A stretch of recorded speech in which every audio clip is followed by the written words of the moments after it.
Ako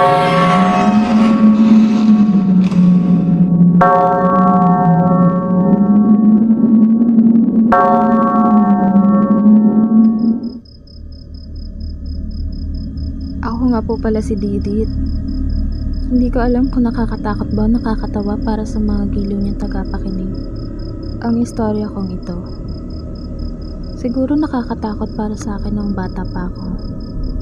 Pero ngayon na matanda na ako ay nakakatawa kung akin itong maiisip. Malamang sa malamang ay may maiilan na makaka-relate sa ipapahagi kong ito, Miss D. Elementary student pa kasi ako noon nung mangyari ito. Hindi ko lang matandaan kung anong grade ako nito, pero tanda ko na pang umaga po ang pasok ko. Ginagamit ko naman po ang banyo namin sa bahay. Pero nung mangyari yung karanasan ko na yun, ay ayaw ko na talagang gagamitin yun. Kaya parati kong kinukulit si mama na sa labas ng banyo namin ako maliligo. Pero tuwing madaling araw at gabi lang po yun, kasi sa umaga, ayos lang dahil maliwanag naman na. Bigyan ko lang kayo ng kaunting ideya kung anong klase yung banyo namin. Bali, ang banyo po kasi namin ay obviously may bintana po na maliit.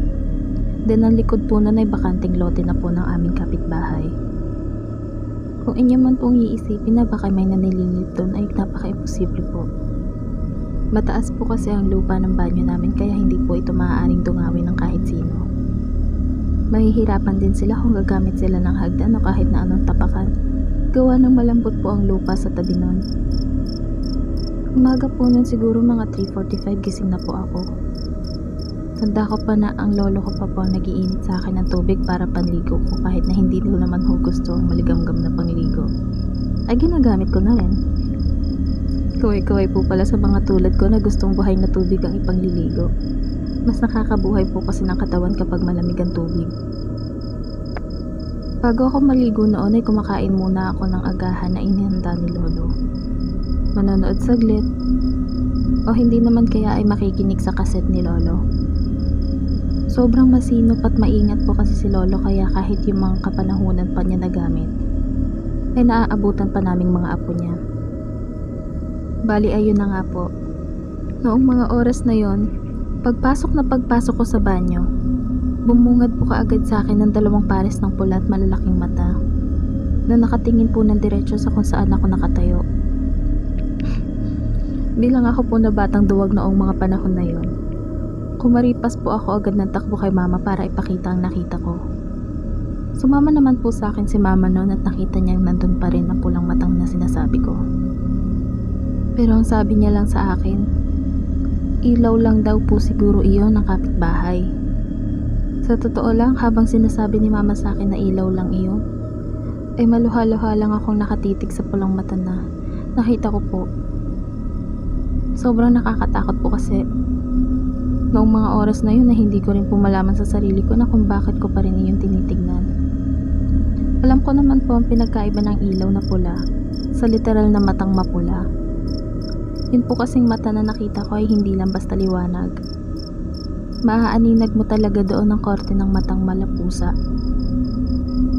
Kaya siguro hindi matanggap ng isip ko ang sinasabi ni mama na ilaw lang iyon.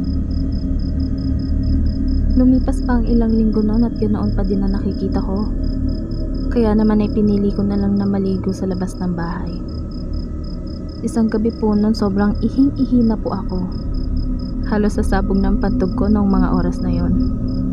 Ginigising ko po ang ate ko noon para magpasama sana sa banyo. Dahil noong mga panahon na yon ay wala din pong kuryente sa aming barangay gawa ng may maintenance daw po. Dahil sa sobrang naiihi na ako at ayaw din gumising ng ate ko para samahan ako. Ang ginawa ko po noon ay nagdala na lang ako ng flashlight at rosary. Yung rosary po nadala ko noon na hindi yung maliit. Alam niyo po ba yung nasa santo? Yung pang-altar? Bali isipin niyo na lang po kung gaano kalaki iyon. Kakaba man ay nilakasan ko na lang po ang aking loob para makaihi na. Dahil dalawa lang po yan. Maiihi ako sa salawal ko o magkakasakit po ako ng UTI. Pero laking gulat ko naman po nang mapansin kong wala pong pulang mata sa banyo. Kinurap-kurap ko pa nga po ang aking mata upang alapin na baka ay namamalikmata lang ako. O hindi naman kaya ay nananaginip. Pero wala eh. Wala na doon ang mga matang mapupula na parang mata ng pusa. Kinabukasan na magkaroon po ng ilaw ay inabangan ko po ang paglubog ng araw upang makita kung lalabas pang muli ang mata, ngunit wala. Wala po akong nakita. Dagdaan ng ilang araw na aking pag-aabang, ay wala na po ako nakitang pulang mata sa banyo. Nakakatawa man po, pero hanggang ngayon hindi po talaga ako nagpapawala ng ilaw sa banyo. Kasi may time pa rin po na natatakot talaga ako.